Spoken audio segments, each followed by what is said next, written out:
მოგესალმებით ძვირფასო ტელემოყურებლებო. სტუდიიდან გასაყართან ვაგრძელებთ გადაცემათა ციკლს ბიბლიური გზაჯვარედინების, თუმრად ამ გადაცემაში მოწვეული ყავს თეოლოგი გიორგი გვასალია. მოგესალმები გიორგი, დიდი მადლობა. მობრძანებისთვის, დამსაუბრებისთვის. მაყურებელს შევახსენებთ, რომ ჩვენ დღეს უკვე სოლომონ მეფეზე ვისაუბრებთ. სოლომონ მეფე ღვთის წინაშე ითხოვს რაღაცას და ეს სათხოვარია ძალიან მნიშვნელოვანი და ღვთისთვის სათნო. ეს საკითხავი თქვენ შეიძლება წაიკითხოთ მესამე მეფეთა მესამე თავში და ასევე მეორე ნეშტთა პირველ თავში. მაშასე გიორგი, სოლომონ მეფე იწყებს თავის მეფობას და სათხოვარი აქვს ღმერთთან, ლოცულობს ღვთის წინაშე რაღაცას ითხოვს. ძალიან საინტერესო არის რას ითხოვს და მე ღმერთის პასუხი ამაზე. ეს არჩევანია სოლომონის, მას ყველაფერი აქვს, უშველებელი ქვეყანა, ძალიან ბევრი ხალხი, დავითის მიერ დატოვებული ძალიან ბევრი სიკეთეები ამ ქვეყანაში. და რა უნდა ითხოვოს მეფემ, რა არის მისი არჩევანი? თქვენ ძალიან მართებულად გააკეთეთ აქცენტი, რომ სოლომონი იწყებს მეფობას და მისი მეფობა იწყება ლოცვით. ეს წმინდა წერილის ენა. შესაძლებელია ამ ლოცვამდე სოლომონმა რაღაცა ბევრი სხვა რამეც აკეთა, მაგრამ წმინდა წერილი ყველაზე მნიშვნელოვან დეტალს უსვამს ხაზს და გვეუბნება, რომ სოლომონის მეფობის დასაწყისი ემთხვევა მის განსაკუთრებულ სათხოვარს ღვთისადმი. ეს არ არის სოლომონი, რომელიც მემკვიდრეობას, მამის მემკვიდრეობას მიიღებს როგორც კუთვნილს, არამედ სოლომონი თავის ლოცვაში პირდაპირ გამოხატავს, რომ ეს არის წყალობა, რომელიც ღმერთმა მისცა დავითის ძეს, ამ შემთხვევაში სოლომონს. ამიტომ სოლომონის მეფობას ჩვენ მთლიანად დავყოფთ ორ ნაწილად. პრინციპში სამ ნაწილადაც შეგვიძლია დავყოთ ის, მაგრამ ძირითადად არსობრივად ორ ნაწილად შეგვიძლია დავყოთ, როდესაც სოლომონი არის ისეთი, როგორც უფალსესათნოება და სოლომონი, რომელიც დაეცემა. აი ეს პირველი ნაწილი ერთი საინტერესო დეტალით არის ხაზგასმული წმინდა წერილში. სოლომონს სულ აქვს ყურადღება ღმერთისადმი, მაგრამ ეს ყურადღება გაზომილია დავითის ურთიერთობით, ღმერთთან დავითის ურთიერთობით. სოლომონი თავს წარმოაჩენს როგორც რაღაცის მემკვიდრე, არა რაღაცა სიახლის შემომტანი, არამედ შემნახველი რაღაცისა, რომელიც უნდა დაიცვას და რომელიც არ უნდა გაანიავოს. აი, მანდრე მე ხაზგას დიდი სიფრთხილით უდგება, მას შიში იგრძნობა მის აი ამ დამოკიდებულებაში. იმიტომ რომ სოლომონი ზუსტად ხედავს და მისი სიბრძნე ამაში ჩანს, სწორედ რომ სოლომონმა აი ამ დროს ღმერთთან ასეთი ურთიერთობის დროს დაინახა რა არის მთავარი. სოლომონს შეუძლია გასცემს ძალიან და მოგვიანებით ამას გააკეთებს კიდევაც მისი დადებითი მოღვაწეობის პერიოდში, როდესაც ის ძალიან შორს წაიღებს, საჯინიბოებს, თავლებს, ისრაელის საზღვარი კიდე შორს ჩვენ მერე ვისაუბრებთ სოლომონის საგარეო და საშინაო პოლიტიკაზე. სოლომონი საკმაოდ ისეთი აქტიური მოღვაწეა, მაგრამ სოლომონმა იცის, რომ მთავარი არის არა ცხენებისა და თავლების მომრავლება, არამედ რაღაცა ის, რამაც ეს სიძლიერე ნაყოფიერი უნდა გახადოს. თუ ის რაღაც არ იქნა, შენ ამრავლეს ის რა ქვია, ცხენები და ამრავლეს ფეხოსანინჯარი და ამრავლეს ის რა ქვია, გემები და ხომალდები. ის თავარი თუ არა გაქვს, ეს ყველაფერი დაგელეწება. ეს ყველაფერი შენ არ მოქმარდება, ამიტომ სოლომონის მეფობის დასაწყისში ჩვენ ვხედავთ ლოცვას და ამ ლოცვის მთავარ შინაარს. რაზე გადის სოლომონის ხედვა, სოლომონის აი ეს მენტალური, ასე თქვა, დამოკიდებულება თავისი მისიისადმი. სოლომონს აქვს რაღაც მემკვიდრეობა. რა არის ეს მემკვიდრეობა? რაზე აკეთებს სწორებას? ხო, აი რაღაც შეგეშველებით თითქოს ხო, ძალიან კარგი თემას შევეხეთ.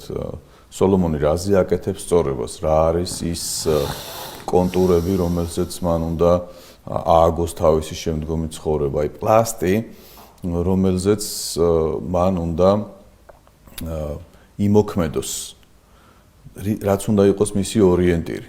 და ეს აღმოჩნდა, რომ ეს არ არის, თქვათ, სიმდიდრე, ეს არ არის დიდება, ეს არ არის მტრებზე გამარჯვება, არამედ რაღაცა სხვა რამ არის, რომელიც მას თითქოს დაიცავს იმისაგან, რომ არ გადაცდეს მამამისის დანატოვარს და ღვთის განგებულებას. აი, ამას მინდა სწორედ მანდრია ხაზი გაუსვა აბსოლუტურად ძალიან ფაქიზ რაღაცას კი გეთანხმებით.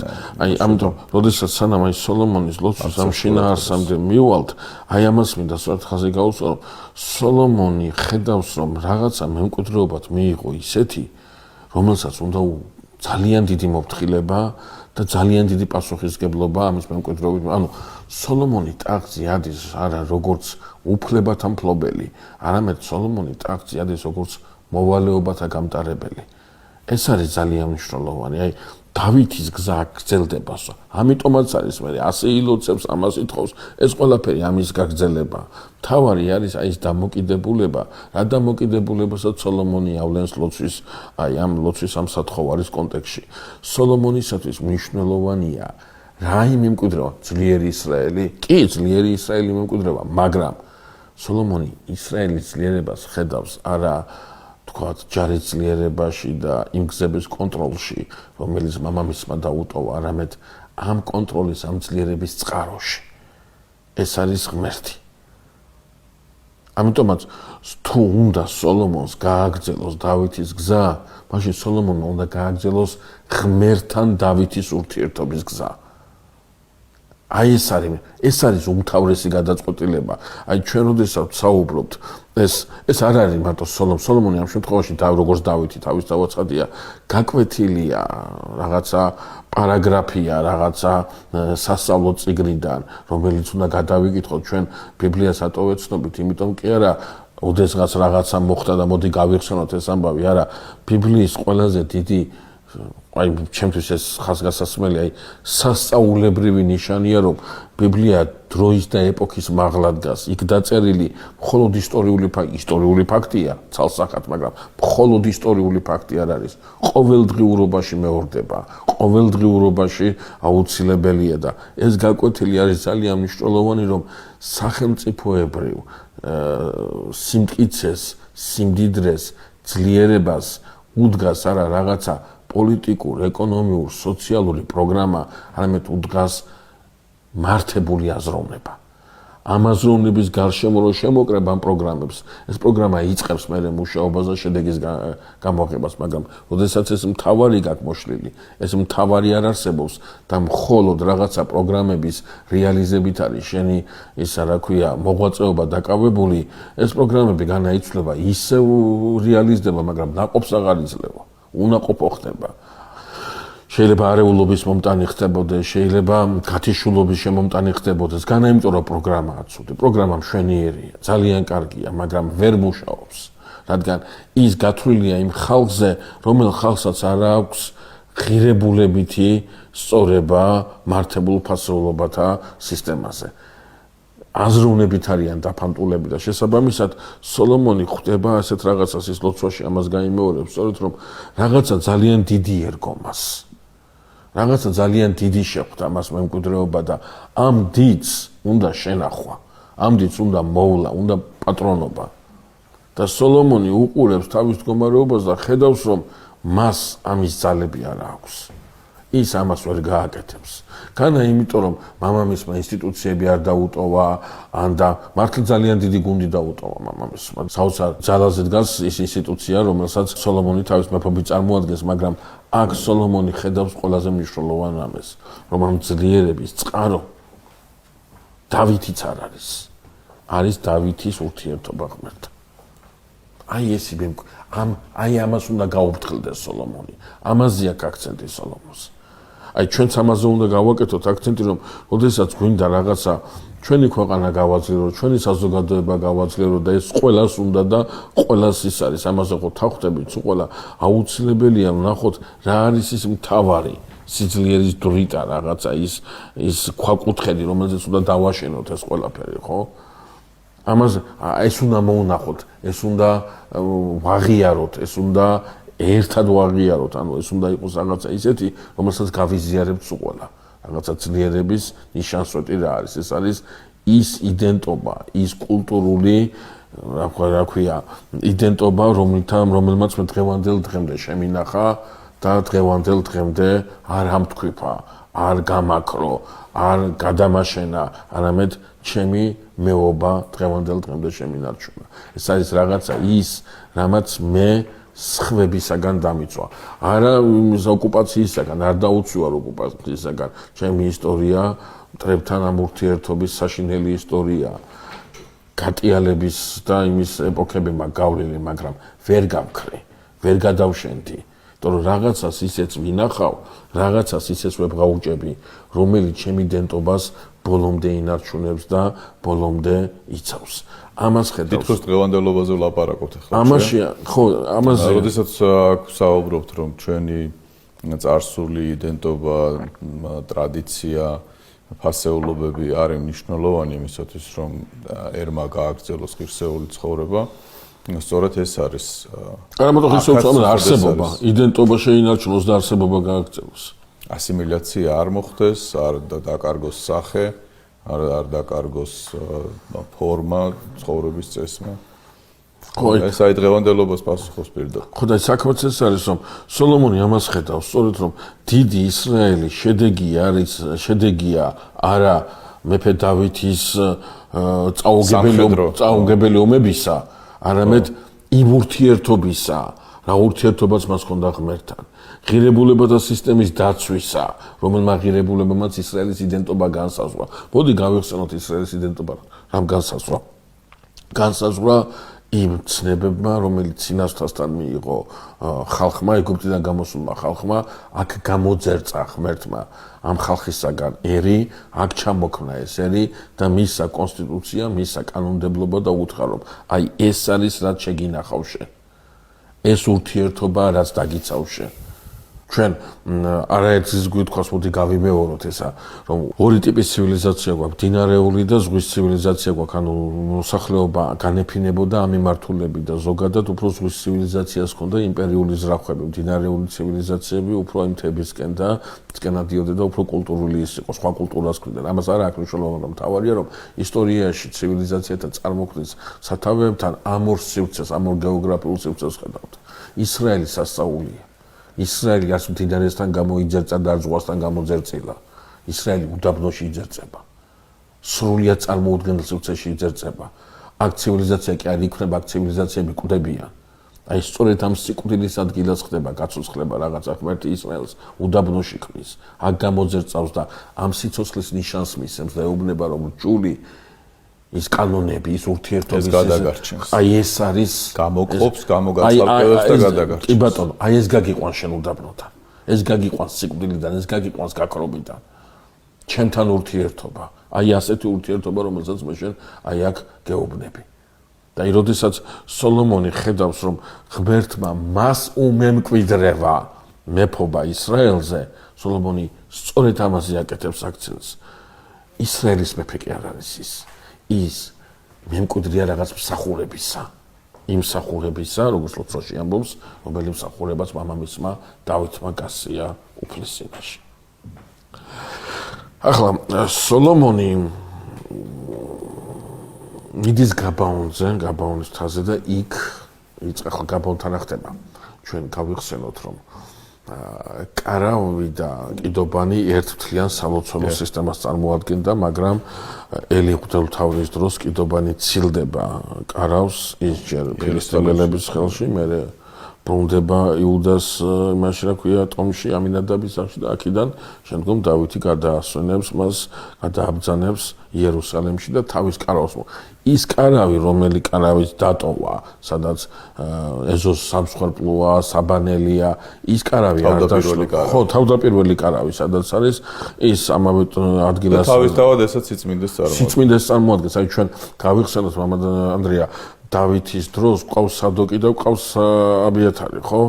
აი ეს ორი ერთი ამ კარავშია, სადოკი ამ კარავშია და აბიათარი იერუსალიმში. იყიდობანთან არის, კი. აი ეს დაულაგებლობა, დავითმა ხელი ვერ მოკიდა კარავს, დავითმა კარავი ვერ დაშალა. დავითს ჰქონდა იდეა ტაძრის აგებისა და ალბათ ტაძრის აგების შემდგომ ის ამ კარავს რაღაცნაირად იმას იზავდა, მაგრამ რადგან ტაძარი დავითმა ვერ ააგო და ღმერთმა უთხრა ამ ტაძარს არ ააგებდა, ის მოერიდა იმ დაძაბულობას, რომელიც შეიძლებოდა ბენიამინის ტომთან ქონოდა იუდას ტომს, ჩვენ ვიცით რომ ბენიამინის ტომმა ბევრჯერ გაბედა დავითის წინააღმდეგ, რა ქვია, აჯანყების დაწყება, კი ბატონო, და ამიტომ რაღაცას მოერიდა, დავითმა ეს კარავი ვერ დაშალა. და სადღაც აი აქ არის მოსული სოლომონი და აქ აღავლენს ლოცვას, ესეც მისი სხვათა შორის ძალიან დიდი გამჭრიახობის და სახელმწიფოებრივი აზროვნების გამომაჩინებელია, ვინაიდან სოლომონს შეუძლია იგივე გააკეთოს იერუსალიმში უფლის კიდობრის წინაშე. არა, იქ ადის გაბაონის თაზე ადის, იქ სადაც აი ეს სივრცე ელოდება მას, ის სივრცე ეგულება მას და აქ იწყებს ის საოცარი ლოცვის აღვლენას ისრაელის ღმერთისადმი და აი აქ ეუბნება სოლომონი ღმერთს, რომ ის ყრმაია, მცირე და არავიცი გასვლა ჩემი და გამოსვლა სიარულიც კი არ შემიძლია. ხალხში გასვლა და შემოსვლა არ ვიცი, ამ მრავალრიცხოვანი ხალხის მართვა როგორ უნდა არ ვიცი. ეს სიმრავლე რო ჩავაბარე, ჩემი ძალებით ამას მე ვერ იმას ვიზამ, ამიტომ სოლომონი ევედრება ღმერთს, რომ მომეცი გულისხმის ყოფა, მომეცი უნარი, ნიჭი, ძალა, გავარკვიო, ბოროტება სიკეთე ერთმანეთსაგან, რომ ამ ხალხის მართვა შევძლო. აი დახეთ მამანდრე ამას მიაქციათ ყურადღება სოლომონი რა სიტყავს. სოლომონს ამ ხალხის მართვა რო უნდოდეს, ასე ვთქვათ, ამ სიტყვის ძალიან ვიწრო გაგებით, ხო? მთელი ის ამ ხალი ყავს, ამ ხალხის მართვას რა უნდა ბრძანებს და შეუსრულებენ. არა, სოლომონმა იცის, რომ ეს ხალხი კი უნდა მართოს, ამ ხალხს უნდა ემსახუროს. აი ამას მივაქციოთ ყურადღება. ჩვენ დავით მეფის ყველაზე მნიშვნელოვანი რამ რა ვნახეთ, როდესაც დავითს საუბრობთ, რომ დავითმა არ იმეფა, დავითმა იმსახურა. დავითი არის მეფემსახურის სახე. ყველაზე გამართლებული ის რა ქვია, წინამძღვრობა ქვეყნისა, ყველაზე გამართლებული წინამძღვრობა ხალხისა, ეს არის მსახურება და არა ბატონობა მასზე. ის როდესაც შენ როგორც პირველ პირს რაღაცა გარკვეული უფლებები გაქვს, ეს უფლებები გაქვს არა იმიტომ რომ ზემოდან უყურო ხალხს, არამედ იმიტომ რომ ეს უფლებები გამოიყენო ხალხის სახურებისათვის. ეს გააკეთა დავითმა. ეს ამიტომ არის დავითი მეტრი, საზომი ყოველი მეფობისა და ყოველი წინამძღვრობისა, ერის და ხალხის წინამძღვრობისა. სოლომონი ამას ითხოვს სწორედ. რა უნდა ამ ხალხის მართვას უძლიერესი ქვეყანა აქვს ხელში, მაგრამ არა, სოლომონმა იცის, რომ ეს ხალხი უნდა მართოს ამ სიტყვის ვიწრო გაგებით, არამედ ბოროტების და კეთილის გარჩევა უნდა იცოდეს, რომ ამ ხალხში ცოტა მოგვიანებით და სოლომონი ტაძრის შენებას დაიწყებს და ჩვენ მერე ვისაუბრებთ ამაზე. სოლომონის ლოცვის ერთ-ერთი ესე რა ქვია დეტალი გახლავთ სწორედ ეს, რომ ღმერთმა აუცილებლად დამნაშავეს თავისი მიუძღოს, ხოლო სიკეთის ქნელს თავისი მიუძღოს. რომ რაღაცნაირად დანაშაული არ იყოს წახალისებული ისრაელში და სიკეთის ქნა პირიქით ეს იყოს რაღაცა ისრაელიანისათვის, ასე ვთქვათ, კომფორტული, მიმზიდველი და აქეთკენ ისრაფოდეს ისრაელიანი. ამიტომ სოლომონის ამ ლოცვაში ეს არის სწორედ ნათქვამი, რომ გულისხმა მომეცი მე სახურებისათვის. ეს არის დავითის მეფობის გაგრძელება. ასე იქცეოდა დავითი. გამოცხადება აქვს სოლომონს იმ ღამეს და ღმერთი ეუბნება. აი მოეწონაო უფალს სოლომონის სათხოვარი. ბიბლიური ენაა, ხო, ახლა წინაწინიცი სოლომონი ასათხოვს, მაგრამ ბიბლია ძალიან გვიცოცხლებს, რომ აი ეს მოეწონა ღმერთს. და საოცარი პასუხია. ხო, რადგან საოცარ პასუხს იღებს ღვთისაგან. რადგან არ მთხოვე წელთა სიმრავლე, არ მთხოვე სიმდიდრე, არ მთხოვე შენი მტრების წაკვეთილი თავები, იმასაც მოგცემ, რაც მთხოვე და ამასაც შეგძენ, რაც არ გითქვია და არ გითხოვია ჩემთვის. რომ არავინ იქნება შენაირი მეფე, ანაირი იქნება შენაირი ბრძენი, შენაირი მდიდარი, შენაირი, ასე ვთქვათ, ხანგრძლივი ცხოვრების შენაირი, აი ეს საკუთარ წარმატებული, შენაირი ძლიერს გააგრძელებო იქნება. და იქვია ნათქვამი, აი ეს მინდოდა მამანდრია, მე თქვა, რომ ეს არის არა გარანტიები. არამედ ეს არის პასუხი სათხოვარზე, რომელ სათხოვარზე. რაცაც ჩვენ ახლა ვილაპარაკეთ, ამიტომ ღმერთი დაზენს, რომ ეს ყველაფერი გააქვს, თუ კი დავითივით გააგრძელებ. აი ესე თუ გააგრძელებ, რასაც ახლა აკეთებ. ანუ ეს არ არის რაღაცა მოგეცი და ახლა მე ახლა ამას ხელს როგორ მოვკიდებ. ყურადღება მივაქციოთ აქ რას ნიშნავს წყალობა ღვთისა. რომ რაღაცა წყალობა ღვთისა, ანუ რაღაცნაირად ნიჭი ღვთისა, რომელიც მიეცემა ადამიანს, ეს არის არა რაღაცის გარანტია, არამედ ამას სჭირდება მოფრთხილება, ამას სჭირდება შენახვა. ადამიანს ამ დროს არ უნდა უჩნდებოდეს აზრი იმასთან დაკავშირებით, რომ ღმერთმა ახლა ეს მე მომცა და ისა რა ქვია, ჩემია უკვე და ვინ შემეჯიბრება მე და ვინ გამეკარება მე და ამით დაიწყოს დიდგულობა და ამით დაიწყოს ამპარტავება. მომენტალურად დაკარგავს იმას, იმიტომ კი არა ღმერთი უკან წაიღებს, არა, იმიტომ რომ მადლი, რომელიც აი ამას უზრუნველყოფს, აი ამ წარმატებულობას უზრუნველყოფს მის საქმიანობაში, ეს მადლისაგან განიძარცვება, ვინაიდან ამ მადლთან ურთიერთობა წარმოუდგენელია ამ პარტავნებით. ამ მადლთან ურთიერთობა წარმოუდგენელია თავხედობით, უზრდელობით, სხვისი ჩაგვრით. ეს აბსოლუტურად წარმოუდგენელია, ეს მადლი გაგრძელდება. უმადლოდ დარჩები და შესაბამისად მთელი შენი მოღვაწეობა გაგრძელდება შენ ძალებზე დაყრდნობით, შენ ძალებზე იქნები ორიენტირებული და გრევის და მსხვერპლის და მსხვერპლისმეც არაფერს მოუტარ შენ ხალხზე, შენ ქვეყანას. ამიტომ სოლომონთან ნათქვამია, რომ მოგცე მე შენ გული გონიერი. აი, აქ შეგვიძლია ცოტა გავავრცოთ გიორგი ესეთი ადამიანს, რომელსაც აქვს ბევრი სათნოებები მოხვეჭილი, თუ დაიწყებს იმაზე ფიქრს, რომ ეს მისია და არ არის ღვთისგან საჩუქარი, არამედ ეგ არის თავად ასეთი სიკეთეებით სავსე, იქვე იწყება დაცლა მისი და ამის შესახებ ტალანტების შესახებ იგავში უკითხულობთ, რომ ვინც არ გაამრავლა ეს ტალანტი წაერთვას მას, ვისაც გონია რომ აქვს, წაერთვას და მიეცეს სხვას. ხო, ეს ძალიან მნიშვნელოვანია, ვინაიდან თემა ბრუნდება იგივე ერთი და იგივე იმის გარშემო გვიწევს საუბარი, მომანდრეი დავაკვირდეთ, რომ ეს ტალანტები მემეძლება, იმიტომ რომ ამით მე რაღაცა მსახურება უნდა გავწიო. თავისთავადი მნიშვნელობის კი არ არის. საშუალებაა რაღაცისთვის. საშუალებაა მსახურებისთვის. ეს მე მეძლება, იმიტომ რომ ვამსახურო.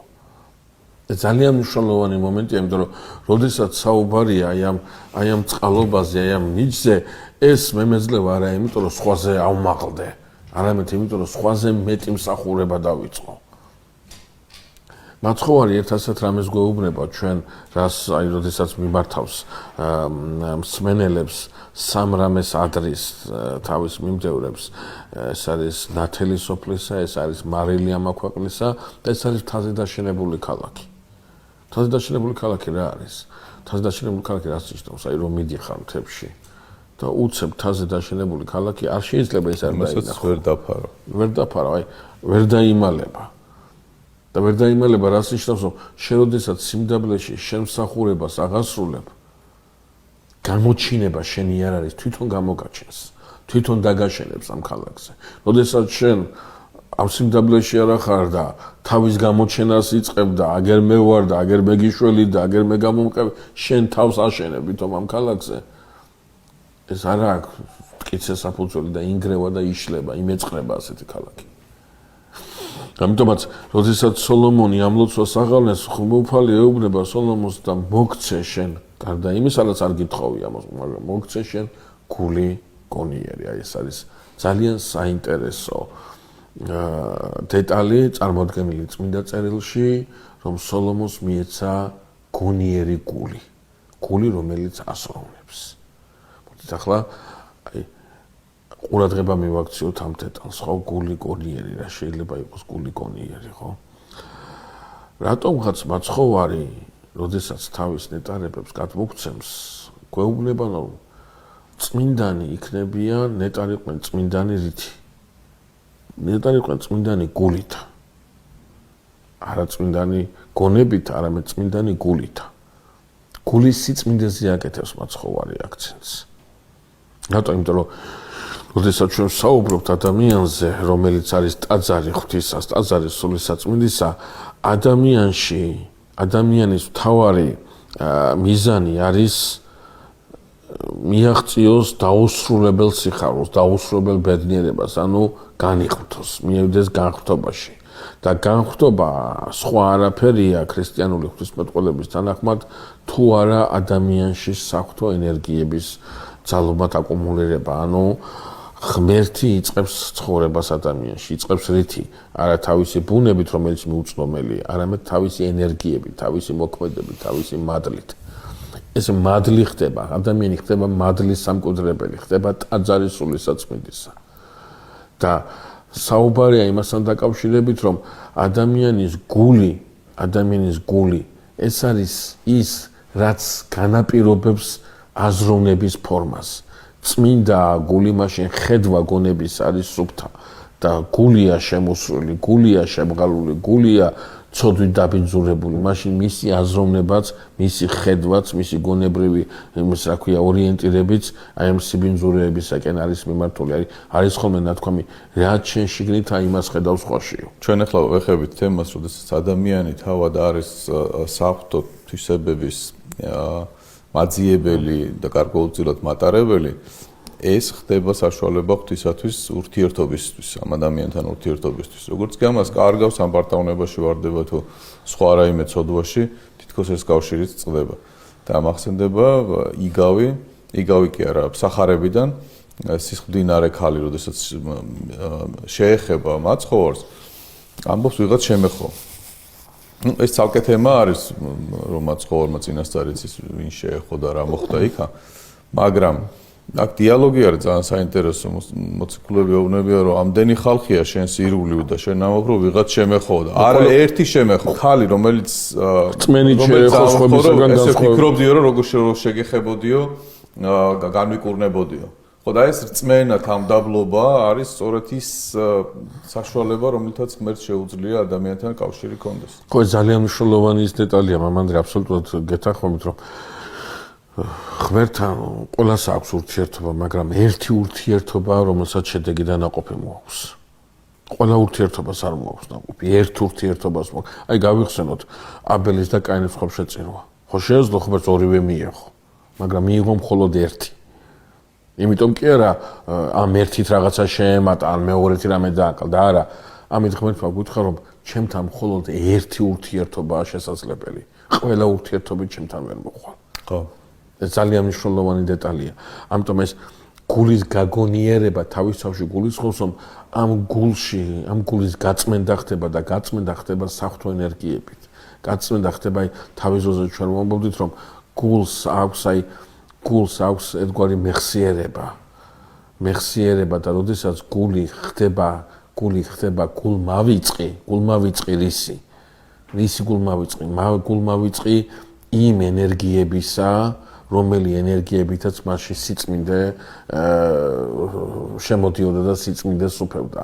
აი მის გულმავიწყი როცა ხდება შემდგომ გულის გაქვავება, ხდება გულის გაბინძურება, გული აღარ რეაგირებს იმ სათნოებებზე, იმ სიწმინდეზე, რომელზეც ადრე რეაგირებდა, გაციებულია ამ ყველაფრისადმი, შემდგომ ხდება ამ გულის გაუხეშება. და შემდგომ ეს ყველაფერი ისახება ადამიანის აზროვნებაზე. როგორი გულიც აქვს, ისი აზროვნებს ადამიანი, ამიტომ მაცხოვარი გულის სიწმინდეზე მიგვითითებს სწორედ. აი ცნობილი ძალიან დიდი მამები, ისიხასტი მამები სწორედ თავიანთ მოღვაწეობას ამ მიმართულებით მიმართავენ, რომ გული განიწმინდონ. გულის სიწმინდეს მიაღწიონ, ვინაიდან გაწმენდილი გულით ხდება სწორედ ის ურთიერთობა იმ ზრახვებით, ურთიერთობა, რომელიც ზრახვებით სათნოა, რომელიც ზრახვებით შესაძლებელია ღმერთთან ნაყოფიერი ურთიერთობა, ხო? რაც მოახერხა აბელმა, რაც მოახერხა მოსემ, რაც მოახერხა იოანე ღვთისმეტყველმა, რაც მოახერხა გრიგოლ ხანძთელმა და ასე შემდგომ და ასე. სულ არის თამდაბლობა, ხაზგასმით. ყველგან არის თამდაბლობა. აი იმ ადგილასაც, როდესაც სახარებაში ქალი ეუბნება, რომ პატრონის ტაბლიდან ჩამოცვენილ ნამცეცებს ძაღლებიც კი სჭამენ და ამიტომ სთხოვს მას შვილის განკურნებას, ხო, აქაც ეს არის. მე ამბობს მაცხოვარი, რომ ესეთი რწმენა ისრაელშიც არ მინახავს. ხო და კი, აბსოლუტურად გეთანხმებით, აი ჩვენ მაცხოვარი გვეუბნება მობადავ ჩემ და იყვენით, ამიტომ შვიდო არ დამდაბალ გულით. ამას პირდაპირ ამბობს მოცხوارი, იმიტომ რომ ღმერთთან ურთიერთობა სხვანაირად არის გამორიცხული, იმიტომ რომ არ შეიძლება იმას, რომელიც მოვიდა თავი, იმიტომ კი არ დაიდაბლა, რომ სტრატეგიული მნიშვნელობის იყო თავის და არა ეთვისება მის თვისებაშია სიმდაბლე. ამით არის ის დიდებული, ამით არის ის მიუწვდომელი, ამით არის ის ყოვლადძლიერი. ძლიერების წყარო სიმდაბლეშია, ძლიერების წყარო სიმშვიდეშია, ძლიერების წყარო სიყვარულშია და არა ბობოქრობაში, არა სხვის ჩაგვრაში, არა თქვათ სამაგიეროს გადახდაში და ასე შემდგომ და რაც სრულიად განასხვავებს ბოროტის ქმედებისაგან. თავისთავად ცხადია. და რის გამოც როგორც ივანე ოქროპილი ამბობს, გაუჭირდა ბოროტს ამოცნობა, ვინ იყო მესია. იმიტომ რომ ესეთი თავმდაბლობით სრულიად წარმოუდგენელი იყო მისთვის, რომ სამყაროს შემოქმედი მოსულიყო. კი, ლოგიკურად, იმიტომ რომ ლოგიკურად მოქმედებს. ფარი იყო. ხო, ლოგიკურად მოქმედებს. ხო, მე რო ასეთი ძალა მქონდეს, ას გავაკეთებდი. მე რო ღმერთი ვიყო, ას გავაკეთებდი. ხო არ მოვიშიებდი თავს, ხო? ხო არ ვადევნინებდი თავს და ამიტომ რაღაც ლოგიკაში ვერ ჯდება, რომ თან მესია, თან მამის საყვარელიძია და თან შია, თან წყურია, თან იდევნება. ეს ორი ერთმანეთში ვერ მოათავსა და მიიღო ლოგიკური გადაწყვეტილება, რომ ის ვერ იქნება განკაცებული ღმერთები, ასე არ იქცევიან. მის მიერ მიწოდებული ღმერთები, ხო, მის მიერ თანერგილი ღმერთები. რომ დაუბრუნდეთ სოლომონის ამ ლოცვას, ჩვენ აი ორი ეს მომენტი გამოვყავით, ხო? ლოცვა, რომელიც მიაჩნია აუცილებლად სოლომონს მეფობისათვის, ვინაიდან სოლომონმა უნდა გააგრძელოს არა ისრაელის მართვა ამ სიტყვის პირდაპირ მნიშვნელობით, არამედ სოლომონმა უნდა გააგრძელოს ღმერთთან ის ურთიერთობა, რა ურთიერთობამაც მას ისრაელი უნდა ამართვინოს. მას მთავარს ხვდება სოლომონი და ამ მთავრის რეალიზება, ამ მთავარი შინაარსის გამოხატვა ღმერთს თხოვს გული, გონიერი, თხოვს მიზიანიჭოს მას ის ნიჭები, რომელი ნიჭებითაც ამ ყველაფრის რეალიზება იქნება შესაძლებელი და სოლომონს ღმერთი მიანიჭებს აი ამ ძალას ისრაელის მართვისას, ძალას სიბრძნისას, ძალას ძლიერებისას, ძალას სიმდიდრისას და აი ამ ლოცვის შემდგომ, როდესაც გამოიღვიძებს სოლომონი, წარდგება უკვე იერუსალიმში, უფლის საკურთხევლის წინ, კვიკიდობრის წინაშე და ძალიან საინტერესოა ეს ორი მომენტი, მამა ანდრია, დავითი, რომელსაც ეტყვის ღმერთი, რომ შენი გვარიდან იქნება, რომ ტახტი შეუცვლელი იქნება და შემდგომ დავითი კიდობანთან დაიჩოქებს და უფალს ეტყვის, ვინა ვარო, მე რო გამომირჩიო, აი მეო, ვინ ვარო, ასეთ რამეს რომ იკეთებო, სოლომონი აი იგივეს გააკეთებს, უფლის კიდობრის წინაშე ქეთს მოიხრის, მადლობას ეტყვის ღმერთს, რომ ის გამოერჩია ღმერთს ამ მსახურებისათვის, რომელიც აბსოლუტურად არ აფლობს არანაირ საშუალებას, არანაირ ძალებს იმისათვის, რომ ეს ხალხი ისრაელი მართოს. ვინ არის სოლომონი, რომ ღმერთმა აი მას მისცა ასეთი განსაკუთრებული მსახურების პრივილეგია. აი აქ გაგრძელდა დავითი.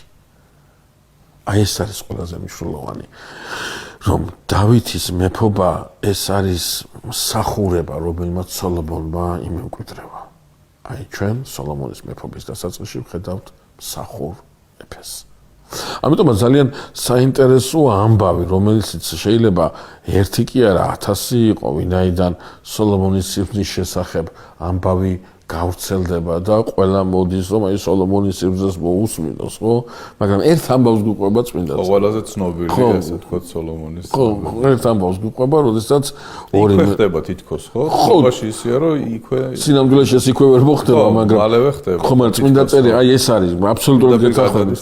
ხო, იქ შესაძლებელია ეს 4-7 კვირის მერე მოხდა, მაგრამ წმინდა წერილი რაღაც აი აგრძელებს თხრობას, რომ თითქოს ამ კიდობრის წინაშე დაჩოქილი სოლომონი ამოვიდა და სასამართლო წარმოებას იმას მიიღებს. და იმაშובה, რა ქვია, ეს ორი მეძავია მოსული, არავე ყოფილაო ჩვენ გარდაო, მაშინ სახლშიო, ეს ორივე ამბობს, ორივე მიმშობიარა და ერთი ამბობს, რომ აიო, თავიშოს დააწვაო, საღამოს და გაგუდაო. და ჩუმათო გამომიცვალაო ბავშვიო, თავისი კუდარიშვილი მე ჩამიდო, ჩემი ცოცხალი თვითონ წაიყვანაო და დილითო, როდესაც უნდა მეჭმიაო ჩემი შვილისთვისო, აღმოჩნდა რომ კუდარი იყო. და ნახეო რომ დავაკვირდიო ჩემი არ არისო და ჩემი შვილი დამებრუნოსო. ეს მეორე ამბობს, რომ არა, ცოცხალი რომელიცაა ჩემია, მე არაფერი არ გამიცვლიაო. ერთ სამტკიცებდა, მეორე სამტკიცებდა, ხო? აი ახლა ლოგიკას მივყვეთ, რა შეიძლება მოწმე არავინ არ არის. მოწმე არ არის. ფაქტია, რომ ერთ ცოცხალი ბავშვი უჭირავს და მეორეს ბავშვი მკვდარია. როგორ უნდა გავარკვიოთ? ახლა დღეს შეიძლება ბევრი მეთოდი იყოს ამისად, მაგრამ სოლომონის დროს რა უნდა ქნას ადამიანმა და სოლომონი აკეთებს ძალიან საინტერესო რამეს. სოლომონი აქცენტს აკეთებს ყველაზე მნიშვნელოვანს, რომელსაც ვერ დამალავს ადამიანი, რომელსაც ვერ მართავს ადამიანი, არამედ მისი შინაგანი გამოხატულებაა და განსაკუთრებით დედას ეხება ეს. სოლომონი ბრძანებს მახვილის მოტანას, თითქოს და ყველა გადაუჭრელის საქმე სოლომონის ბრძანებით ასე იქნება გადაჭრილი. ეს ბავშვი შუაზე უნდა გაჩეხონ, ერთი ნაწილი ერთს მისცენ, მეორე ნაწილი მეორეს მისცენ და ამით იქნება კმაყოფილი. მოდი ერთი ყურადღება მივაქციოთ ერთ დეტალს. თუ ეს ბავშვი გაიჩეხება ორდაწილად, ჩვენ ხო ორი მკვდარი შვილი გვეყოლება. და ორი შვილკვდარი დედა გვეყოლება. სოლომონი რაღაც ძალიან დიდ რისკს მიდის. და ამ რისკის უკან დგას ხედვა იმისა, რომ ის რომელმაც შვილი ვერ შეინახა, ის რომელმაც შვილი ვერ დაიცვა და აქ უკვე დედობის პრობლემას ხედავს სოლომონი. ის საზოგადოებაში შესაბამისი აზროვნებით წარმოდგება. და ის აუცილებლად თავის ბოროტულ ზრახობს გამოავლენს, ის ვერ დამალავს თავის ბოროტ დამოკიდებულებას. ამიტომაც იმას, რომელიც არ იცის, რომელია თავისი შვილის, ასე ვთქვათ, დამახშობელი დედა, სთავაზობს რაღაცა მისთვის სასიკეთოს, მისთვის სასიამოვნოს. ეს კი მარტო ის კი არ არის, რომ ეს ნამდვილი დედა ვინც არის, მის სიმწარის გამოხატვას დაელოდოს და ამით სამართალი გაარჩიოს, არა, თავაზობს ამან თავისი ბოროტება ბოლომდე გამოავლინოს, თავისი თავი ამხილოს. ანუ სოლომონის სამართალი დგას არა იმპერატიულ ნებაზე, არამედ დგას ფაქტების კონსტანტინებაზე. და როდესაც მახვილს მოიტანენ, რომ ეს ბავშვი შუაზე გაკვეთონ, ერთი ქალი დაიკივლებს, რომ ოღონდ ეს არ გააკეთოთო. იყოს რომ ის ოღონდ ცოცხალი დარჩეს ეს ბავშვი. მეორე იტყვის, რომ ძალიანაც კარგიო, არც მე მყავდეს და არც იმას ყავდესო, თუ კი ასე არის და სოლომონი თავის სამართლს განაგებს და იტყვის, რომ მიეცით ამ კაცო თავისი შვილია, რომელსაც ბავშვის სიკვდილი არ უნდა და აი გამოავლინა ეს ქალი როგორი სიბრძნეა, ესე იგი სალაპარაკოც არ დაუტოვა, თვითონ მოწმე, სადაც მოწმე არ იყო ამ სივრცეში, თვითონ ამ ქალმა დაამოწმა თავისი ბოროტება და თავისი საშინელი დამოკიდებულება თითქოს და აი ეს თქვენ თქმის არ იყოს მანდრია თითქოს აი კიდობნის წინაშე მლოცველი სოლომონი ამოდის და პირდაპირ ბიბლია აი ამ მაგალითს გვაძლევს როგორი სიბრძნე მის საქმეთმა სოლომონს. რეზუმე რო გავაკეთოთ, სოლომონის თხოვნა ღვთისადმი რადგანაც არ იყო დიდების მოთხოვნა თავისი მტრების შემოსვრის, თავისი სიმდიდრის გამრავლების უფალი ეუბნება, რომ მოგცემ გულს გონიერს, რასაც მთხოვ და ამ დანარჩენ ყველაფერსაც მოვაყოლებ, რადგანაც ეს არ გითხოვია შენთვის. და ეს არის ძალიან ესეთი მნიშვნელოვანი ყველა ადამიანისათვის. როგორ განაგებს უფალი ადამიანის ცხოვრებას, რას ელოდება ყველაზე უფრო მეტად მისგან. და რომ დანარჩენი ყველაფერი მიეცემა მას, სახარებაშიც გვეუბნება უფალი, ეძიებდეთ სათესასუფეველსა და ყოველივე მოგეცემა თქვენ შემდგომში. დიდი მადლობა გიორგიამ საუბრისთვის, დავამშვიდობებ მაყურებელს.